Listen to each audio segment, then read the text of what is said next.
So Charlie Dub says, thanks for all your content and vids, bro. Appreciate you.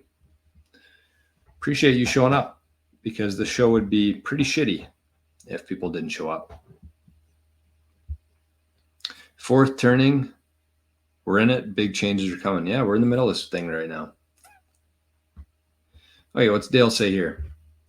Dale says, more Bitcoin is lost by the user in poor private key storage than an insecure hardware wallet. Trust me on that one. That's a great point. And Dale has QuickBit in Regina, Saskatchewan, and he sells hardware devices. He sells passports, jades, I think cold cards too. But he's I'm sure he's been around. He's seen some shit. And that's a really good point. And I put a lot of emphasis on, because I just assume that most people are going to do things properly, and that's definitely not the case. So Dale says more Bitcoin is lost by user and poor key management than an insecure hardware wallet. So, I mean, just taking a step back from that, it's like, okay, well, let's say you have a ledger, but you're very good with your key management. You've gone through your routine 100 times.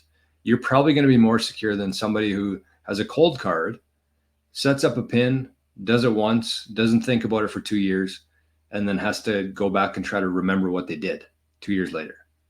So yes, completely agree with that. I'm just going under the assumption that all things equal, everybody has the same kind of key management, but we know that that's not the case.